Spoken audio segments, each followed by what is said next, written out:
Iba't ibang boksingero ngunit iisa lang nang sinapit mula sa kamay ng boksingerong halimaw na mula sa Mindanao. Ang laban ay nagsilbing lamay sa ibabaw ng boxing ring matapos maliitin ang kartada ng ating kababayan na si Ray Delubio Megrino.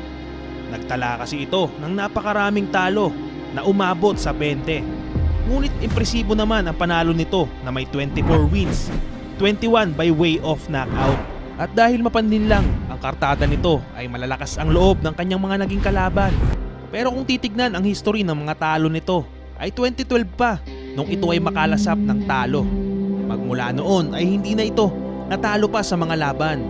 Pero ang problema ay hindi na nagawa pang aralin ng kanyang mga nakalaban kung bakit ganito ang pitpit na record nito.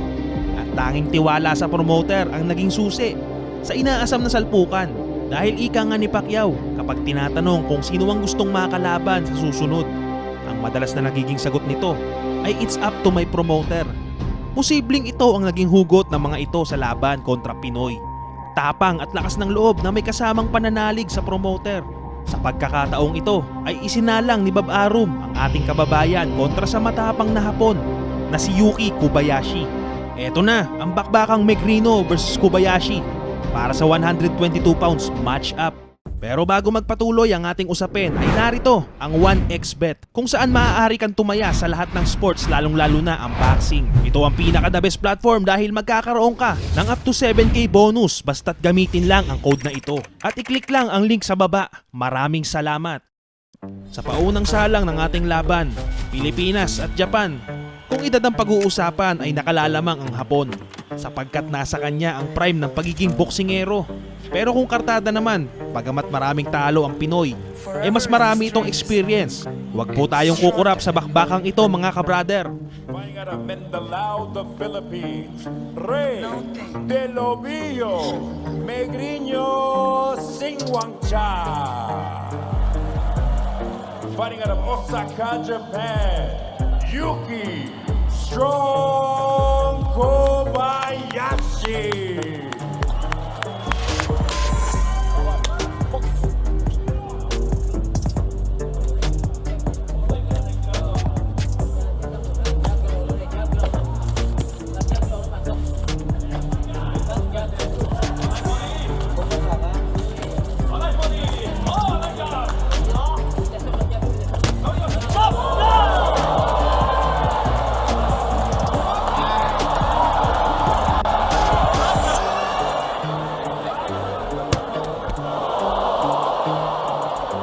Sa isang napakabilis na kaganapan ay tila ba parang pumunta lang ng CR si Megrino para ilabas ang init sa kanyang katawan. Ganyan ito inilaglag ang katunggali kaya't ating ituloy pa ang iba pang biktimang isinalang ni Bob Arum. Bukod sa Hapon ay ninais ding makita ni Bob Arum ang bakbakang Pinoy kontra Indonesia na bibihira lang masaksihan ng mga promoter sa Amerika. Eto na, ang bakbakang Pilipinas kontra Indonesia.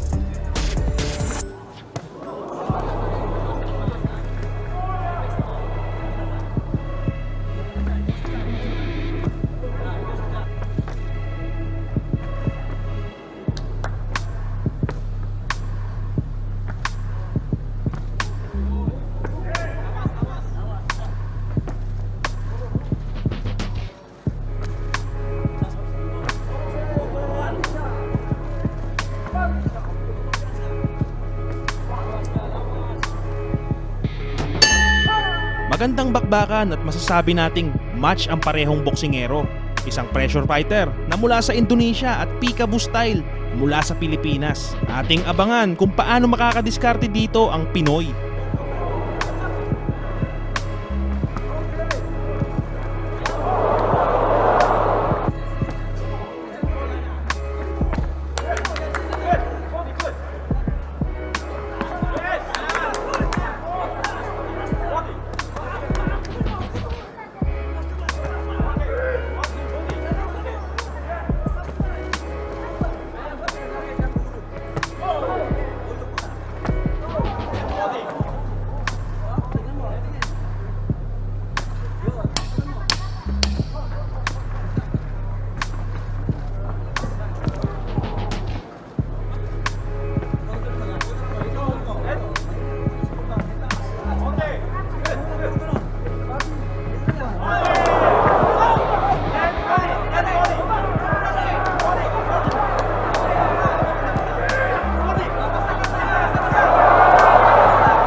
kaninang atake lang ng ataking boksingero ng Indonesia ay napalitan ng tahimik na kamao.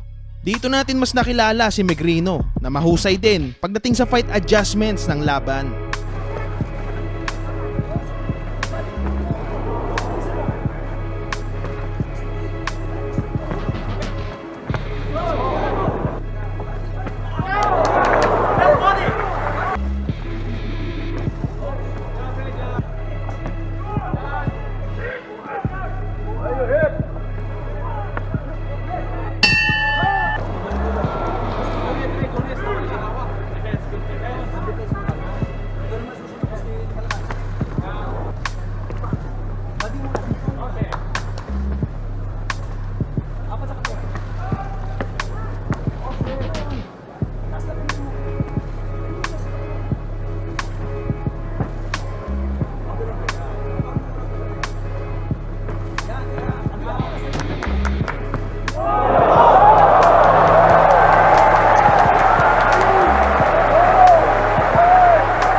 Dahil sa magandang footwork at masipag na kamao, ay biglaan na lang inilabas at pinakitaan ng nakatagong counter punches na ikinagulat ng kalaban.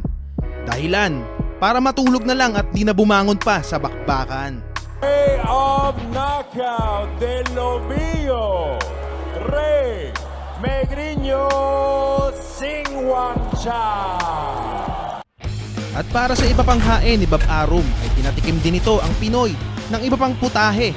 Isang boksingerong naghahanap pa ng pag-asa sa kanyang karir. Eto na po ang bakbakang Pilipinas kontra Thailand. White trunks with blue para sa Pinoy, black with yellow naman para sa Thailand. Sa pagkakataong ito ay bigay todo kaagad ang Thailander. Pero dahil alam ni Megrino ang pakiramdam kung paano maliitin ng kartada, ay ninais nitong ipamalas ang magandang laban bilang respeto.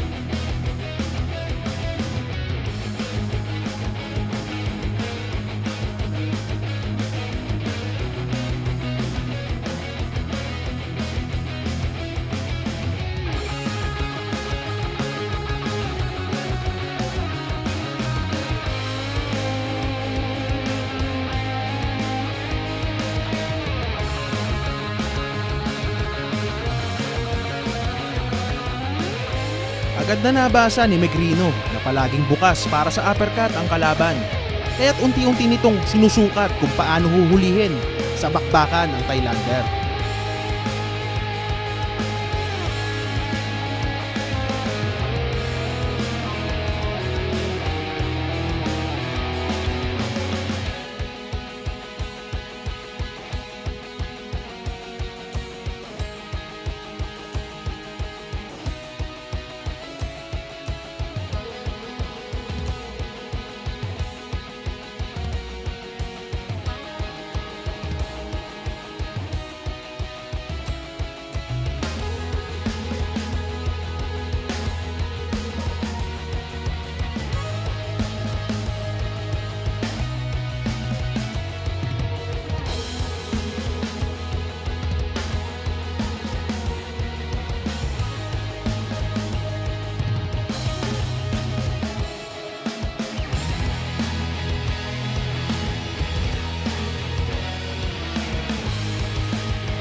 Unti-unting na-set up ni Megrino ang kalaban na nagmistulang tigre na kino-corner para magsilbing pagkain. Subalit, nanatiling palaban ang puso ng kanyang katunggali.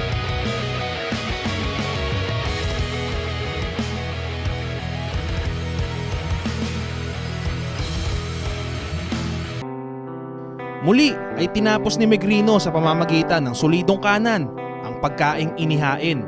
At dito natin masasabi na wala sa kartada ng isang boksingero ang talentong nakatago. Kaya naman para sa ating katanungan, sa edad bang 35 years old ni Rey Megrino, tingin mo ba ay pwede pa itong isa lang pagdating sa kampyonato? Muli, Salamat sa pag-like at share ng video na ito. Palagi ka sana mag-ingat. Ka-brother!